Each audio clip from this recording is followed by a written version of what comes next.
हरे कृष्ण।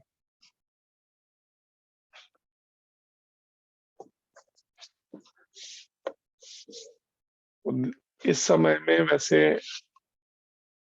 आसुरी शक्तियां कह लीजिए, उनको बड़ा इस समय बल मिलता है, वो बड़ी शक्तिशाली हो जाती हैं। तो इसलिए इस समय में हो सके तो अधिक से अधिक नाम जप करना चाहिए। और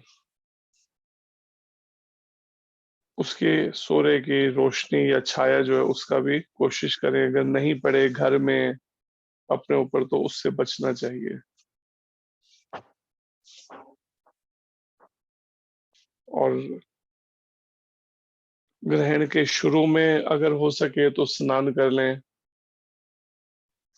कुछ जो है भक्त मध्य में भी स्नान करते हैं, अगर किसी परिस्थिति में अगर नहीं कर सके तो। पर जब मोक्ष होता है, जिस समय ग्रहण काल खत्म होता है, उस समय तो जरूर स्नान करना चाहिए। अगर संभव हो सके तो स्नान करके वस्त्र भी बदल लें, उसके बाद ही फिर कुछ खाना या पीना तब कर सकते हैं। और सूर्य ग्रहण के जिस दिन हो उस दिन 12 घंटे पहले सूतक लग जाता है, अशुद्धि काल शुरू हो जाता है। तो आज सुबह से ही लगभग 4 बजे से ये शुरू हो चुका है समय। इसलिए सुबह भी श्रील भक्ति सिद्धांत महाराज जी, जो श्रील प्रभुपाद जी के दिव्य गुरुदेव हैं, वैसे उन्होंने ये कहा था इस बारे में कि भगवान की सेवा जो है इसमें बंद नहीं की जाती। भगवान के लिए कोई ऐसा वो नहीं है तो उनकी सेवा पूजा चलनी चाहिए। तो एक प्रभुपाद जी के भी कोर्ट में ये कहा गया है प्रभुपाद जी के द्वारा कि आरती पूजा सब अंदर चलती रहे, लेकिन भक्तों के लिए दर्शन जो है वो मंदिर में बंद रहे। तो यही चीज को वृंदावन में भी और यहाँ भी उधमपुर में यही किया गया कि सुबह मंगल आरती और बाकी प्रोग्राम सब हुए, लेकिन भगवान के दर्शन नहीं खुले, लेकिन अंदर पुजारी भगवान को भोग लगाना, उनकी सेवा सब करते रहे। लेकिन ग्रहण काल के समय सेवा बंद हो जाएगी उस समय। और जब ग्रहण काल खत्म होगा उसके बाद फिर भगवान को अगर संभव हो सके तो पंचामृत से उनको स्नान करा के उनको भी दूसरा ड्रेस पहना के इस तरह से फिर भोग लगाकर उनकी आरती पूजा की जा सकती है विग्रह पूजा के लिए। लेकिन नाम जप कर सकते हैं इस महामंत्रकार अवस्था में। तो इसलिए प्रयास कीजिए इसका पालन का कि अगर ग्रहण काल में, ठीक है बच्चों के लिए वृद्धों के लिए थोड़ी छूट है, लेकिन ग्रहण काल में ना लिया जाए। सूतक में चलो फिर कभी फलाहार या जल ले ले कोई ऐसा वृद्ध या बच्चों में, लेकिन ग्रहण के समय में नहीं ले कुछ भी। पानी भी नहीं पिए तो अच्छा है। उससे पहले ही जो भी शौच क्रिया है वो पहले ही हो ले, उस समय ग्रहण के समय केवल नाम जप किया जाए। ऐसा भी वर्णन है कि कोई नुकीली धार के जैसे चाकू है या इन चीजों का प्रयोग नहीं करना चाहिए उस ग्रहण के समय के अंदर, क्योंकि उस समय के आसुरी प्रवृत्तियां पावरफुल होती है ना, तो कुछ भी ऐसी दुर्घटना भी घट सकती है, या कुछ ऐसा भी वर्णन है। ध्यान रखें इसका। ओम नमो भगवते वासुदेवाय। ओम नमो भगवते वासुदेवाय। ओम नमो भगवते वासुदेवाय। श्रीमद् भगवद गीता यथारूप अध्याय 5। अध्याय का शीर्षक है कर्मयोग अथवा कृष्ण भावना भावित कर्म, और श्लोक संख्या है 22।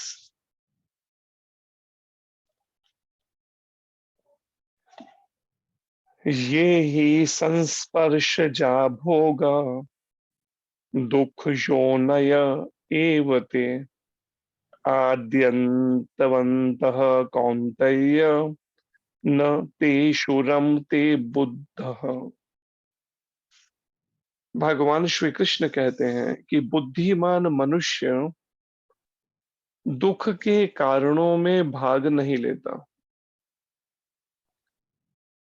जो कि भौतिक इंद्रियों के संसर्ग से उत्पन्न होते हैं। हे कुंती पुत्र, ऐसे भोगों का आदि तथा अंत होता है, अतः चतुर व्यक्ति उनमें आनंद नहीं लेता। जैसे गुरु महाराज एक बात कहते हैं कि कोई भी व्यक्ति नहीं चाहता कि मेरे जीवन में दुख आए, कष्ट आए, कलेश आए, व्याधि आए, रोग लगे, लेकिन फिर भी दुख आते हैं, कष्ट आते हैं, न चाहते हुए भी आते हैं। हमने चाहा नहीं जीवन में कष्ट आए, लेकिन फिर भी आते हैं। और हम चाहते हैं हमारे जीवन में हमेशा सुख रहे, शांति रहे, लेकिन होता क्या है, सुख फिर भी चला जाता है। हम नहीं चाहते जाए सुख हमें छोड़कर, लेकिन फिर भी चला जाता है।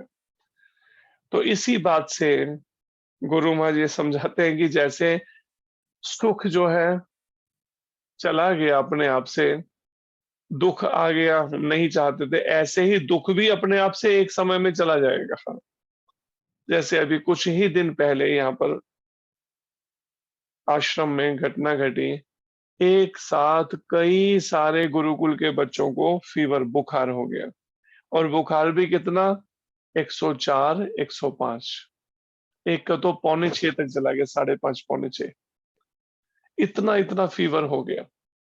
और 1 2 3 4 5 6 7 8 लाइन लग गई। अब हम सोच में पड़ गए, करें तो करें क्या। तो हमने वृंदावन में जब बात हुई वहां पर भक्तों से, तो हमने कहा कि महाराज जी को जरा प्रार्थना कीजिएगा कि कृपा करें, एक के बाद एक को फीवर पकड़ता चला जा रहा है बुखार। उसके बाद में फिर हॉस्पिटलों के चक्कर, इमरजेंसी वार्ड के चक्कर, उनको मेडिसिन देना समय समय पे उनको, बस इसी में ही व्यस्त हो गए। लेकिन हुआ क्या, कुछ ही दिन के अंदर, उस समय तो बड़ा भारी लग रहा था समय, लेकिन कुछ ही दिन में अपने वो भाग भी गया, समय खत्म हो गया, सबके बुखार उतर भी गए, 105 106 के पौने पौने 6। ऐसे ही गायों पे कष्ट आया, गाय बिल्कुल ऐसी अवस्था में आ गई, कुछ तो गिर ही पड़ी। इतना भी नहीं, उनको बार बार ग्लूकोज चढ़ाए गए गायों को। लगभग उनमें सबके सब अब ठीक हो गए, एक रह गई है जो अभी भी उसको पूरा वीकनेस नहीं गई है, कमजोरी। लेकिन ऐसी परिस्थिति में भगवान कृष्ण कहते हैं, कैसी भी परिस्थिति आए जीवन में, बुद्धिमान मनुष्य दुख के कारणों में भाग नहीं लेता, जो कि भौतिक इंद्रियों के संसर्ग से उत्पन्न होते हैं। इन इंद्रियों के द्वारा ही जब हम तरह तरह से पहले इंद्रियों का तर्पण करते हैं, विषय भोग करते हैं। तो यहाँ पर उधमपुर में गोविंदा रेस्टोरेंट भी है, तो इस समय दीपावली की तैयारी पहले से ही शुरू हो जाती है, 1 महीना पहले से। तो वो लगभग बच्चे जो बीमार पड़े हैं, तो हम उनको ये बात कह रहे थे, हमने कहा लगता है गोविंदा में जाकर तुम लोगों ने कुछ ज्यादा ही मिठाई खा ली, उसी का ये रिएक्शन है। हाँ, फिर अनुमति से खाई होती है तो शायद रिएक्शन ना भी आता या बहुत थोड़ा आता, लेकिन हो सकता है बिना अनुमति के ही तुमने खा ली, वहां परमिशन नहीं ली, और परिणाम उसका ये सब खाया, जिसे कहते हैं गुरु महाराज, खाया पिया निकल रहा है। एक व्यक्ति ने खूब पहले जीवन में बहुत कुछ मुर्गे खाए, क्या कुछ किया, ड्रिंक की। जब महाराज मिलने के लिए गए दिल्ली में, उससे हम भी साथ में थे सेवा में, तो महाराज ने पूछा ये सब क्या हो गया, यहाँ से एक पाइप डली हुई थी, मुंह से खा नहीं सकते थे, पाइप से ही जो चीज है उसको जाती थी लिक्विड फॉर्मिंग में। तो महाराज जी ने पूछा ये कहता क्या, कहता है वो ब्राह्मण परिवार का, लेकिन मां से शराब खूब पी। तो महाराज जी को कहता था जब नॉनवेज के चिकन के बारे में, कहता है एक यही तो शुद्ध मिलता है। सब जो सब कॉकरोच खा जाते हैं, कीड़े मकोड़े सब खा जाते हैं चिकन, उनको खा रहे, कहते हैं वही तो शुद्ध एक मिलता है। अब जब भुगतना पड़ रहा है, थ्रोट का कैंसर हो गया, अब कुछ खा नहीं सकता, यहाँ पाइप डली है, अब ऐसी स्थिति बन गई, तो अब महाराज ने पूछा तो क्या क्या कहता है, खाया पिया निकल रहा है। तो इसलिए ये बात नहीं भूलनी चाहिए हमें कि आज जो भी हम कर्म कर रहे हैं, जिसे कहते हैं गुरु महाराज की as you sow so shall you reap. आज जो हम बो रहे हैं, कल काटना भी हमें ही पड़ेगा। उसके लिए कोई पड़ोसी नहीं आएगा कर्म का फल भोगने के लिए। गुरु महाराज कहते हैं करनी भरनी आपकी, ना माई की ना बाप की। माता पिता भी हिस्सा नहीं लेंगे है, अपना अपना कर्म भोगना पड़ेगा सबको। इसलिए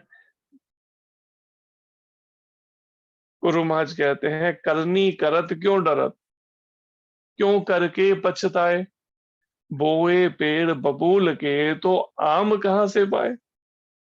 जब करनी कर्म किया तो विचार नहीं किया, जब अब कर्म कर दिया उसके बाद पछता रहा है, ये तो मैंने ठीक नहीं किया। लेकिन अब जब वो बबूल जो कांटे हैं उसका ही अगर पौधा लगाया, तो कल को उसके ऊपर आम नहीं लगने वाले हैं, कांटे ही उगेंगे उसके ऊपर। तो इसलिए बाद में भाग्य का रोना रोने से अच्छा है पहले कर्म करते हुए विचार करना चाहिए कि जो आज हम कर्म कर रहे हैं, कल हमें भुगतना भी पड़ेगा इन कर्मों के फल को। और भगवान कृष्ण कहते हैं अर्जुन को, और अर्जुन के माध्यम से संसार के जीवों को शिक्षा दे रहे हैं, लेकिन जो बुद्धिमान व्यक्ति है, जिसकी बुद्धि कृष्ण भावना भावित हो चुकी है, जो कृष्ण भावना अमृत में ठीक से स्थित हो चुका है, जिसने भगवान कृष्ण के प्रति समर्पण कर दिया है, जो कृष्ण भावना भावित केवल कर्म करता है मन वाणी कर्म से, ऐसा बुद्धिमान व्यक्ति, ऐसा कृष्ण भावना भावित व्यक्ति दुख के कारणों में भाग नहीं लेता। जिन कारणों से जीवन में दुख आएगा, ऐसे कर्मों को नहीं करता, ऐसे कर्म नहीं करता। और क्यों? क्योंकि वो दुख क्यों आ रहे हैं? भौतिक इंद्रियों के संसर्ग से उत्पन्न हैं। कहीं न कहीं इंद्रियों से आवश्यकता से अधिक एक्सेस सेंस ग्रेटिफिकेशन किया, आवश्यकता से भी इंद्रियों से भोग किया, अब उसका परिणाम भोगिए। एक बच्चा, उसके गुरुकुल में उसकी आंखें बिल्कुल लाल हो रखी हैं कई महीनों से। उसके कल पिता आए हुए तो हमसे कह रहे थे, तो हमने कहा घर में खूब टीवी दिखाया होगा या मोबाइल कंप्यूटर। कहता मोबाइल कंप्यूटर तो नहीं, हाँ टीवी देखता। मैंने कहा टीवी जब नजदीक से देखेंगे, कभी लेट कर देखेंगे, कभी लेट कर पढ़ाई करेंगे, कभी कम लाइट है उसमें, तो उसके रिएक्शन कहीं ना कहीं किसी रूप में आएंगे ही। और परिणाम में अब रेडिश हो रखी हैं, वो बच्चा कहता है कि मुझे डबल डबल थोड़ा थोड़ा दिखता है, मतलब स्पेक्स अब लगेंगे उसको। तो इसलिए पहले विचार करना चाहिए। गुरु महाराज कहते हैं तूने सोचा था भोग में भोग करूं, इतने सब भोग मिल गए, देखो मेरे पास पैसा भी है, सब है, तो अभी कुछ भोग लेते हैं चलो। तूने सोचा था भोग में भोग करूं, पर भोग ही तुझको भोग गए। परिणाम इंद्रियां ही शक्तिहीन हो गई, भोगों ने हमें ही भोग लिया। वो वस्तुएं तो आज भी वैसी की वैसी हैं, लेकिन हाँ शरीर शक्तिहीन होता गया, जर्जर होता गया भोगों में लग के। जिन्हें अपना बनाया था तूने, शमशान में छोड़कर लौट गए। जिन पर सब कुछ कुर्बान किया, पर मन की प्यास बुझा ना सका। जिनके लिए सारा जीवन दे दिया, लेकिन मन की प्यास तो फिर भी नहीं बुझी। मन में तो फिर भी वही सब आशा तृष्णा और वही सब मोह ममता ने अपना डेरा डाल रखा है। बल्कि और अधिक अटैचमेंट बढ़ गई, आसक्ति बढ़ गई इस संसार परिवार के प्रति। तो भगवान कृष्ण कहते हैं हे कुंती पुत्र, ऐसे भोगों को आदि तथा अंत होता है। देखिए भगवान यहाँ बार-बार संबोधन दे रहे हैं अर्जुन को, एक बार देखिए विचार करके, कुंती पुत्र। बार-बार अर्जुन को याद दिलाते हैं, कभी कुंती पुत्र कहकर याद दिलाते हैं, कभी गुडाकेश कह के या मतलब जो-जो उसके अंदर है भावनाएँ, परिवार के प्रति उसकी आसक्ति है, कुटुंब के प्रति, तो भगवान और अधिक उसको वो कर रहे हैं। कुंती पुत्र कह के, हाँ, कि कुंती माता के वंश में तू हुआ है, उनके परिवार में है, तू संतान जन्म लिया, तो वो अगर क्षत्रिय परिवार तो तेरे को भी क्षत्रिय मर्यादा को मानना चाहिए।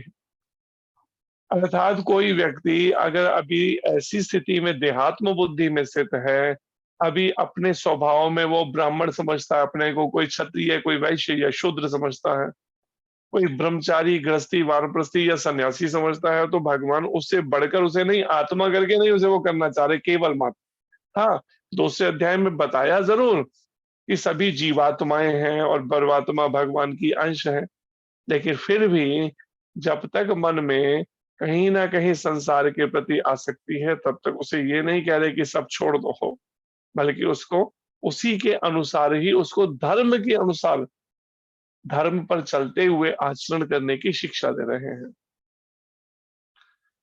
कि तुम कुंती पुत्र हो अगर, तो क्षत्रिय धर्म का पालन करते हुए अपने क्षत्रिय धर्म को निभाओ, और शास्त्र संगत जो है उसको, अधर्म को खत्म करने के लिए, अधर्मियों के अगेंस्ट उनके लिए युद्ध करो, सामने धर्म के पक्ष में रह, चाहे फिर वो परिवार के लोग ही क्यों ना हो। ये बात भगवान शिक्षा दे रहे हैं। हाँ ठीक है, पहले तो भगवत गीता बहुत से लोग पढ़ते नहीं, सुनते, अगर फिर पढ़ भी ली, लेकिन जब अपना पारिवारिक कोई ऐसा आता है तो उसके अंदर हम क्या करते हैं, फिर मोह के वश निर्णय लेने लगते हैं। नहीं नहीं, कोई बात नहीं, परिवार अपने ही तो है। लेकिन यहाँ पर भगवान ऐसा नहीं कर रहे, अर्जुन को कहते हैं अगर ये तेरे ही भाई जो हैं, ताया के बेटे, अगर ये सब अधर्म पर हैं, तो परिणाम में इसका मतलब उन्हें छोड़ नहीं दो, उनको उचित दंड दो फिर, अगर वो नहीं समझते। और यहाँ पर तात्पर्य में प्रभुपाद जी वर्णन कर रहे हैं, अतः पहले भगवान ने कहा कि ऐसे भोगों का आदि तथा अंत होता है, चाहे जीवन में दुख है या सुख है, दोनों का अंत होता है। सुख है वो भी नहीं रह पाएगा परमानेंट, एक दिन वो सब सुख सब छोड़कर जाना पड़ेगा मृत्यु के समय, और अगर दुख है वो भी नहीं रह पाएगा हमेशा। अतः चतुर व्यक्ति उनमें आनंद नहीं लेता, वो फिर भोगों में आनंद नहीं लेता, चतुर व्यक्ति जो बुद्धिमान व्यक्ति है।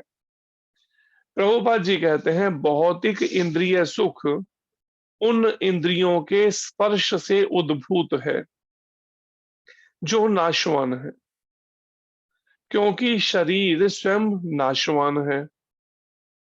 मुक्त आत्मा किसी नाशवान वस्तु में रुचि नहीं रखता, दिव्य आनंद के सुखों से भली भांति अवगत वह भला मिथ्या सुख के लिए क्यों सहमत होगा।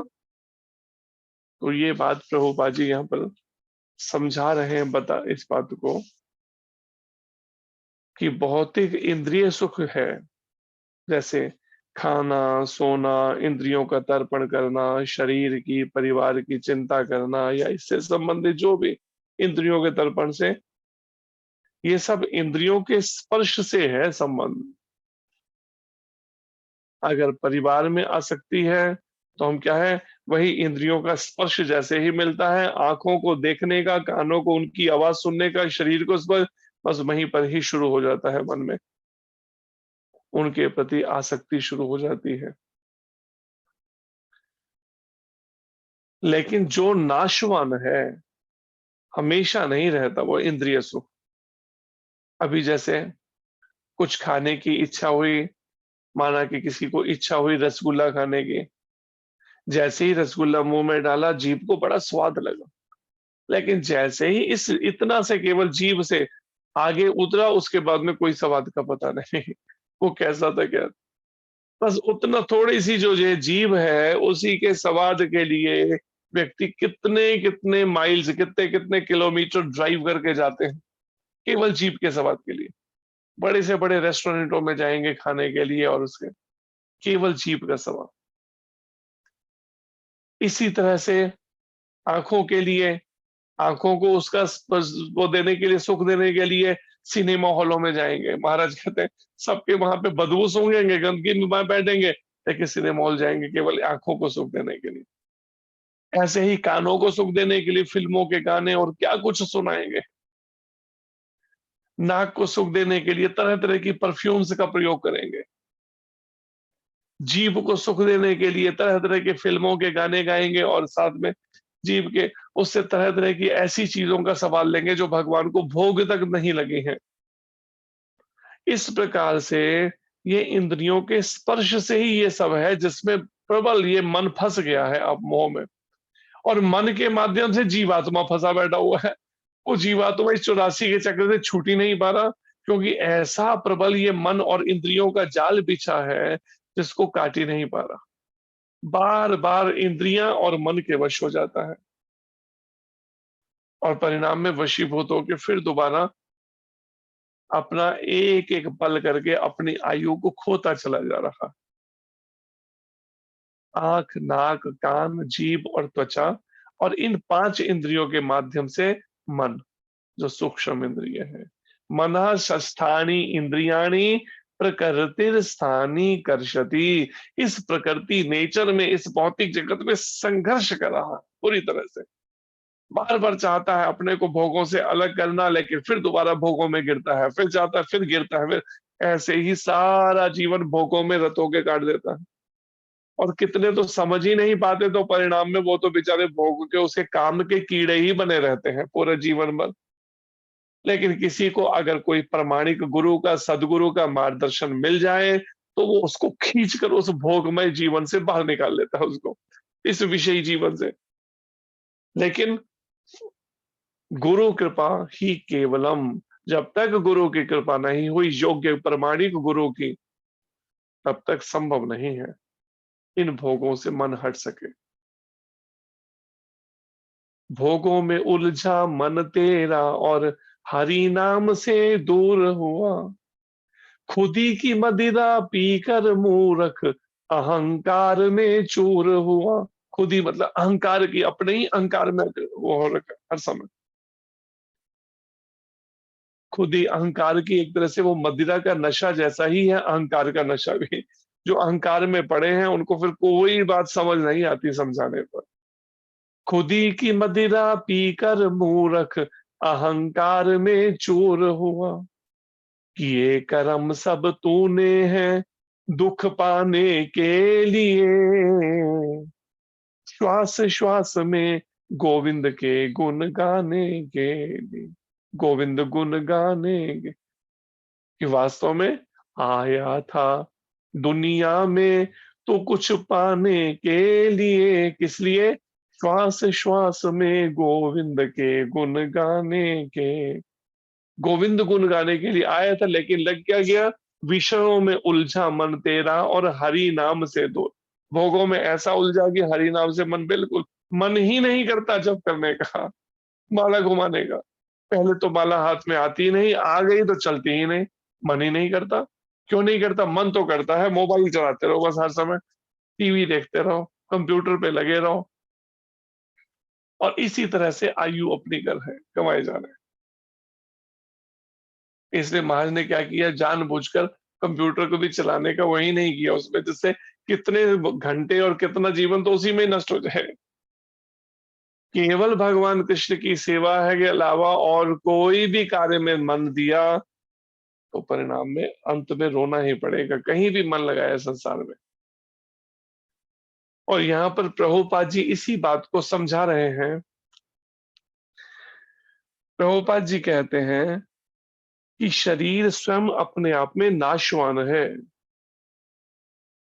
तो इंद्रिय सुख हमेशा परमानेंट कैसे रह सकेंगे, विचार करके देखिए। लेकिन जीव तो उसी में ही फंसा है, इंद्रिय भोग के अंदर। मन को अच्छा लगता है, इंद्रियों को अच्छा लगता है, इसलिए मैं संसार का मोह नहीं छोड़ सकता, मोह नहीं छोड़ सकती मैं। मुक्त आत्मा किसी नाशवान वस्तु में रुचि नहीं रखता, लेकिन वही जो मुक्त पुरुष हैं वो किसी भी नाशवान वस्तु में रुचि नहीं रखते। शरीरों में, खाने में, सोने में, घर में, बैंक बैलेंस में, कहीं भी इन नाशवान वस्तु में कहीं उनकी रुचि नहीं होती, मुक्त आत्माओं की।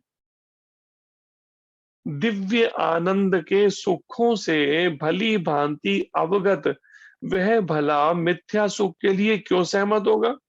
और जिसको एक बार दिव्य सुख का पता चल गया, प्रभुपाद जी कहते हैं, फिर वो इस संसार के इस नश्वर सुखों में क्यों सहमत होगा चाहिए उन भोगों में। जैसे हम एक बता रहे थे बात, एक हम कहीं थे दिल्ली में, एक माता ने किसी बहाने से बुलाया अपने यहाँ पर बंगले पे। जब गए तो उसने अपनी जैसी भी उसकी भावना बेचारी की, कहने लगी आप मेरे से मैरिज कर लेंगे तो मैं 12 करोड़ की प्रॉपर्टी आपके नाम कर दूंगी, और आगे पीछे कोई उसका वारिस नहीं। बाप का मर्डर हो चुका, माँ डेथ बेड के ऊपर है, बहन का हिस्सा देके उसको अलग कर दिया है, बहन और उसका जीजा। अब वो अकेली केवल कहती है 12 करोड़ की प्रॉपर्टी आपके नाम, और कुछ हिस्से में मंदिर के बहाने से हमें बुलाया चालाकी से। अब हम जब महाराज जी को उधर लेकर गए तो महाराज को कहती है आपने इन्हें मना कर रखा। महाराज ने कहा देखो मैं तुम्हारे सामने कह रहा हूँ, अगर ये करना चाहे तो ये कर सकता है, मेरी ओर से कोई रोक टोक नहीं। कहते अब तो महाराज ने भी अनुमति दी थी। हम चुप रहे। जब वहां से निकले तो महाराज, हम ड्राइव कर रहे थे, महाराज गाड़ी में बैठे थे कार में। तो महाराज, गुरु का कार्य है शिष्य की परीक्षा करना। महाराज कहते तू कर ले शादी। हमने कहा महाराज यहाँ से आगरा ज्यादा दूर नहीं है दिल्ली से। तो महाराज कहते क्या मतलब? मैंने कहा यहाँ का जो सबसे बड़ा मेंटल हॉस्पिटल है वो आगरा में पड़ता है। तो महाराज हंसने लगे। तो कई तरह से प्रलोभन तो माया के आएंगे, लेकिन प्रभुपाद जी कहते हैं एक बार किसी को तुलेश मात्र भी दिव्य आनंद के सुखों से भली भांति अगर अवगत हो गया ना वो, तो फिर मिथ्या सुख में सहमत नहीं होगा। फिर उसको वो वैसे ही संसार के भोगों का, फिर ये सुख थोड़ी है। प्रभुपाद महाराज जी कहते हैं जैसे उनकी कुंडली के अंदर ये लिखा कि तो आपके जीवन में स्त्री सुख नहीं है, तो महाराज कई बार प्रवचनों में बोलते हैं कई जगह। आज कहते हैं कि मैं सोचता था कि स्त्री स्त्री सुख नहीं है या स्त्री दुख नहीं है, क्योंकि संसार में जो ये आकर्षण है काम वासना का, स्त्री पुरुष आकर्षण, ये सुख कहाँ, ये तो दुख का ही कारण बना होता है। लेकिन फिर भी मोह के कारण, आसक्ति के कारण जीव सोचता है ये सुख। लेकिन जब तक दिव्य आनंद का अनुभव नहीं हुआ लेश मात्र भी, तब तक लग रहा है सुख है। लेकिन जैसे ही प्रभुपाद जी कहते दिव्य आनंद के सुखों से भली भांति अवगत वह भला मिथ्या सुख के लिए क्यों सहमत होगा? और फिर पद्म पुराण में कहा गया है, रमन्ते योगिनो आनन्ते सत्यानंदे चितात्मनि इति राम पदे नासो परम ब्रह्माभिधीयते। योगी जन परम सत्य में रमण करते हुए उस परम सत्य में, भगवान जो है उनका सत्य स्वरूप है। इसलिए महाराज जी एक बात कहते हैं, सत्य बराबर तप नहीं। जहां सत्य है, सच्चाई है, वहां पर भगवान रहते हैं। झूठ बराबर पाप, जाके हृदय साच है, ताके हृदय प्रभु आप। उस हृदय में भगवान भी वास करते हैं, जहां पर सत्यता रहे, सच्चाई रहे। इसलिए यहां पर भी है, योगी जन परम सत्य में रमण करते हुए अनंत दिव्य सुख प्राप्त करते हैं। योगी जन जो अपने मन को योग भगवान से जिन्होंने जोड़ लिया है पूरी तरह से, मन को, इंद्रियों को, बुद्धि को पूरी तरह से साध लिया है किस पे? परम सत्य पे। और परम सत्य कौन है? परम सत्य है भगवान श्री कृष्ण। इसीलिए परम सत्य को भी राम कहा गया है। राम कह ले या कृष्ण कह ले, परम सत्य जो है, राम का अर्थ है जो समस्त आनंद के आगार हैं, समस्त आनंद जिनसे उद्भूत हुआ है, निकला।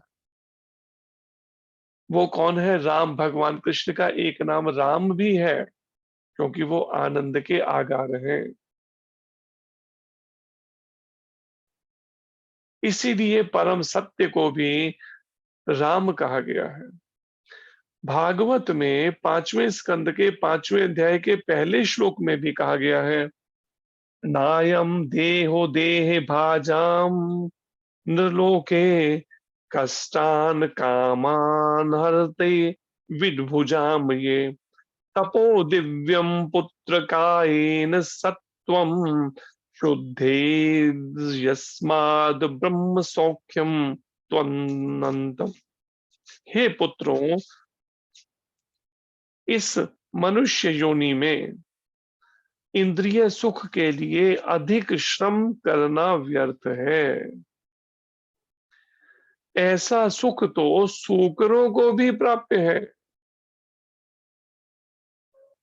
कौन कह रहे हैं ये कह रहे हैं भगवान ऋषभ देव कह रहे हैं अपने 100 पुत्रों को, नायम देहो देह भाजाम नरलोके। इस भौतिक जगत में जो ये इंद्रिय सुख है ना, मनुष्य योनि में इंद्रिय सुख के लिए अधिक श्रम करना, अधिक मेहनत करना, खूब दिन से लेकर रात तक लगे हैं, वर्क लाई के डोंकी प्रभुपद गधे की तरह काम कर रहे हैं, इसलिए थोड़ा सा इंद्रिय सुख भोगने को मिलेगा। ऐसा सुख तो सूकरों को भी प्राप्त है। सुअर भी जो है उनको भी ये सुख मिल रहा है, इंद्रिय सुख, तो वो भी मल में खूब कर। हरिद्वार में जो हमारा केंद्र है, सेंटर है, पहले कुछ वर्ष पहले वहां पर सामने की लाइन में बहुत सारे ऐसे रहते थे जिन्होंने सुअर पाल रखे थे। पहले सुअरों को पालना और फिर उनको जब बड़े हो जाते तो उनको मार के वहीं पे कुछ जगह बना रखी थी, वो काटते थे, चिल्लाते थे सुअर बुरी तरह से, पूरे इलाके में आवाज गूंजती थी। हमें बड़ा मतलब तो क्या करें इनका, पुलिस में कंप्लेंट करें तो सारे लड़ने पहुंच जाएंगे, अब क्या करें अब इससे। तो सामने वाले घर में बहुत सारे उन्होंने सुअर रखे थे। एक सुअर से उनकी बेटी का प्रेम हो गया। अब विचार कीजिए, अब वो बेटी का, उनकी बेटी जो उसने पाल रखे थे सुअर, एक सुअर पे बड़ा प्रेम हो गया। अब जब वो बड़ा तगड़ा हो गया, अब उसको बेचना था, क्योंकि पाल के करेंगे क्या, उसको बेचना ही था, उसके मांस को फिर वो सब।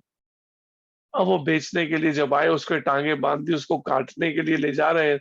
अब वो बेटी ऐसी रोई फूट फूट के कि उसको चुप नहीं कराना मुश्किल। परिणाम, उसके बाद से फिर उन्होंने जब देखा बेटी की इतनी प्रबल अटैचमेंट हो गई उस सुअर के प्रति, उसके बाद से उन्हें सुअर पालने बंद कर दिए। तब से उन्हें दूध दही और पनीर का काम शुरू कर दिया था उसके बाद से। तो कहने का अर्थ ये है कि ये भगवान ऋषभ देव कहते हैं सुअरों को भी प्राप्त है ये तो इंद्रिय सुख को। इसकी अपेक्षा तुम्हें इस जीवन में तप करना चाहिए। अपने पुत्रों को समझा रहे हैं कि इंद्रियों के तर्पण में, इंद्रिय सुख में लगने से अच्छा है अब जीवन में तपस्या करो, क्योंकि इंद्रिय सुख तो सुअर की योनि में भी मिल जाएंगे। मनुष्य जीवन इस काम के लिए नहीं है।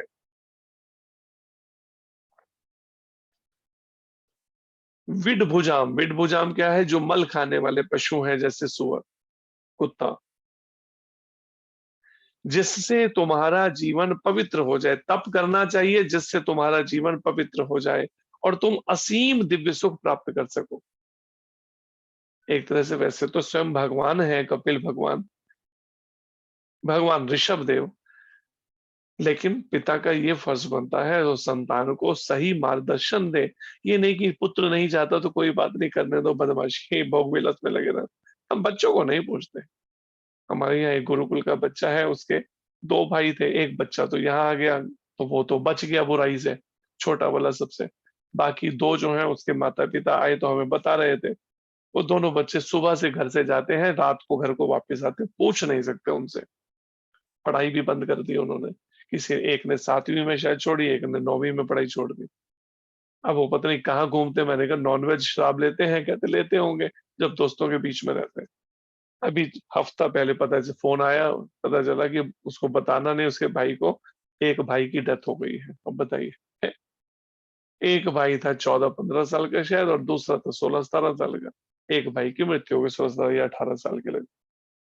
क्यों? बुरी आदतों का शिकार हो गया, शरीर छोड़ना पड़ गया। इसलिए समझना चाहिए इस बात को। आज अगर हम बच्चों को नहीं समझाते, जो माता-पिता का फर्ज़ है, तो माँ-बाप को भी नर्क में जाना पड़ेगा। गुरु महाराज कहते हैं, मांस मछली खात जो सुरा पान से हेत, ते नर नरके जात है माता पिता समेत। जो मांस मछली खाता है, शराब से प्रेम करता है, वो अपने माता पिता के साथ नरक में जाता है।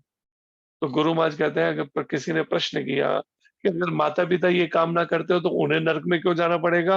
उन्हें इसलिए जाना पड़ेगा क्योंकि उन्होंने बच्चों को संस्कार क्यों नहीं डाले।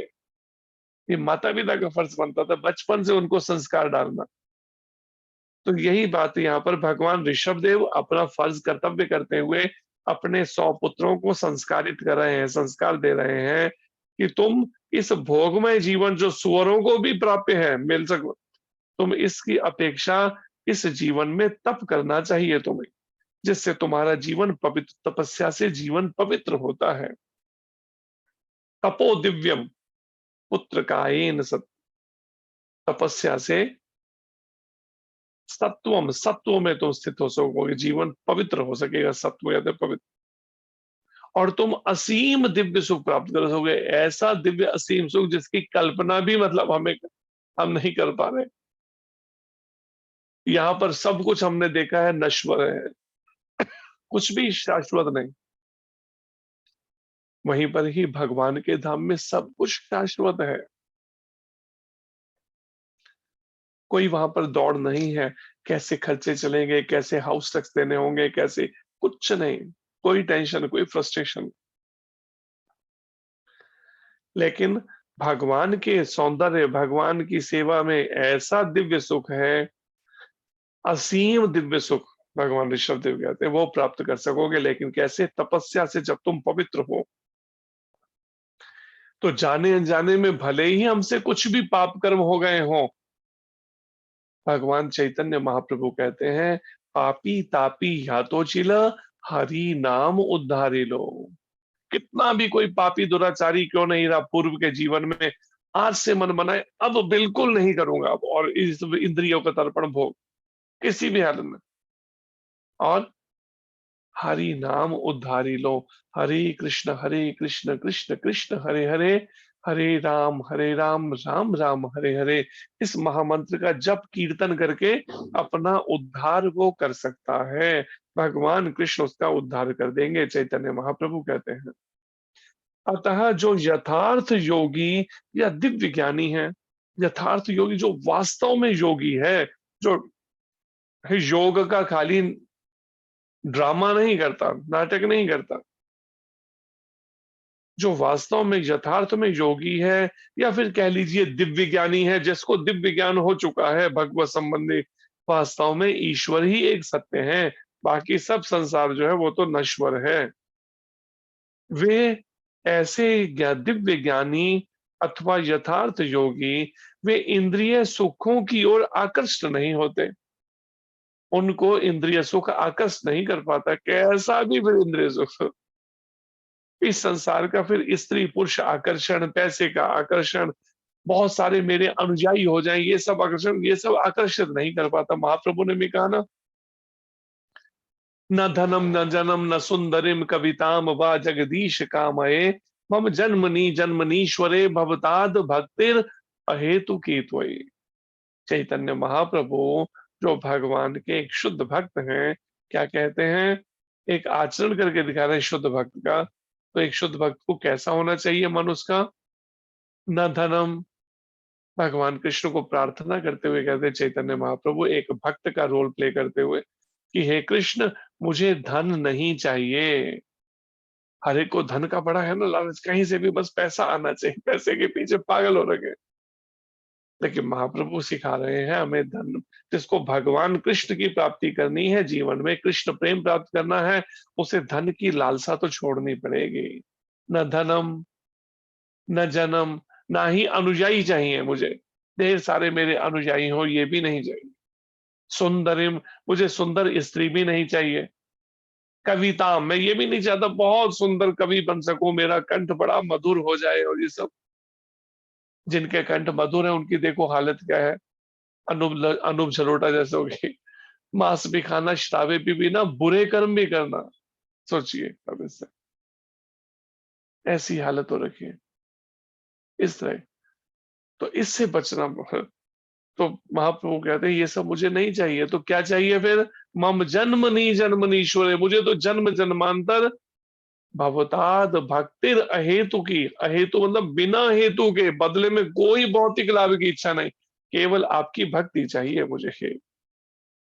और आखिर में प्रभुपाद जी कहते हैं कि ऐसे यथार्थ योगी या दिव्य ज्ञानी इंद्रिय सुखों की ओर आकर्षित नहीं होते।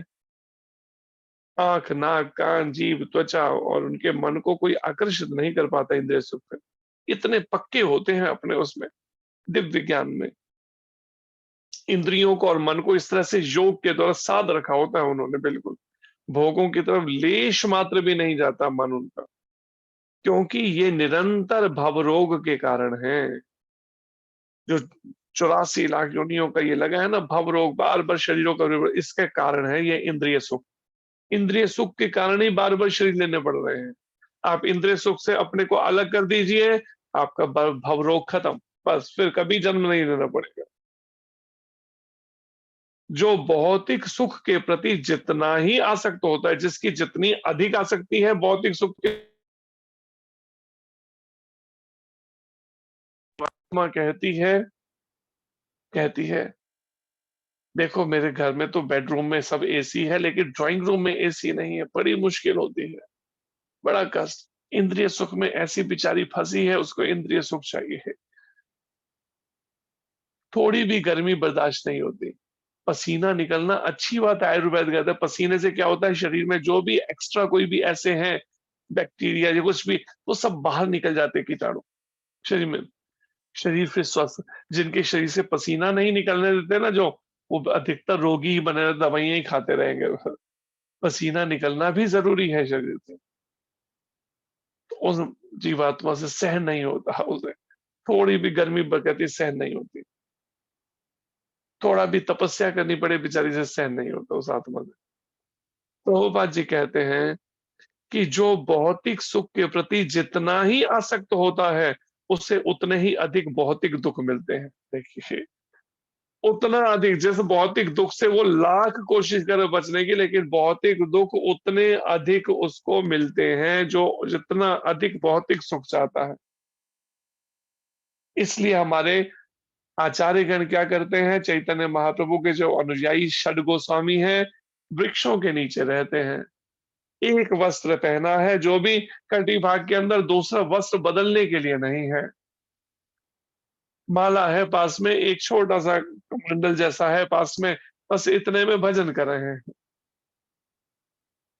और कुछ आशा ही नहीं रखते मन में कोई भी भौतिक सुख की। इसलिए उन्हें किसी भी परिस्थिति से भौतिक दुख लगता ही नहीं, उन्हें कोई भी दुख उनके मन को अशांत नहीं कर पाता, क्योंकि पहले ही उन्होंने इस तरह का जीवन अपना बना रखा है षड गोस्वामियों ने। इस बात से समझना चाहिए, अगर हम वास्तव में चाहते हैं हम आध्यात्मिक जीवन में उन्नति करना, उस साधक को तो तपस्या के लिए तैयार रहना चाहिए। जो भी परिस्थिति आए, कैसे भी करके अपने मन को उसके अनुसार ढालना है। प्रभुपाद जी कहते हैं जैसे पहले ऋषि मुनि जंगलों में जाके, हिमालय पे जाके तपस्याएं करते थे, समाधियां लगाना, योग करना, इस कलयुग की यही तपस्या है। 12 महीने भक्त सुबह 4 बजे से पहले बिस्तर छोड़कर स्नान करके मंगल आरती करने से घबराता नहीं है। इसलिए तपस्या के लिए शरीर को तैयार करना चाहिए। प्रभुपाद जी कहते हैं कोई भी ऐसा साधक शायद ही कोई हो, नहीं तो शायद नहीं होगा, कि जीवन में कोई बिना थोड़ा भी तपस्या किए, कष्ट भोगे, तपस्या किए, आत्म साक्षात्कार हुआ हो। तपस्या तो करनी होगी, और यही बात के लिए, इसी के लिए शरीर को तैयार करना होगा धीरे धीरे। लेकिन अगर हम सोचते नहीं मेरे पास तो पैसा है, मैं तो सुख सुविधाओं में ही जीवन जी लूंगा, क्या आवश्यकता है तपस्या करने की, तो परिणाम में आत्म साक्षात्कार नहीं हो पाएगा। क्योंकि उस सुख सुविधापूर्ण जीवन में हम क्या करते हैं, आप अपने मन की स्थिति से देखिए, उन भोगों में ही मन लगा रहता है, चिंतन में, कृष्ण का चिंतन करता ही नहीं। इसलिए तपस्या के लिए अपने को तैयार करना चाहिए कैसे भी करके। इस्कॉन में अधिकतर ऐसे साधक हैं, बहुत सारे ऐसे हैं जो अच्छे खासे वेल सेटल्ड फैमिलियों से थे, परिवारों से, लेकिन जानबूझकर उन्होंने क्या किया है, ये स्टेप उठाया है तपस्या का पूर्ण जीवन को जीने का, जिससे जीवन के अंत में वो श्रील प्रभुपाद जी की कृपा से, नित्यानंद प्रभु आदि गुरु नित्यानंद प्रभु की कृपा से, गौरांग महाप्रभु की कृष्ण प्रेम प्राप्त कर सके, भगवत प्राप्ति कर सके। इसलिए अगर एकदम नहीं संभव तो धीरे धीरे अभ्यास करिए, पर करिए तपस्या का। हरे कृष्णा। धन्यवाद आप सबका। कोई प्रश्न हो तो कर सकते हैं।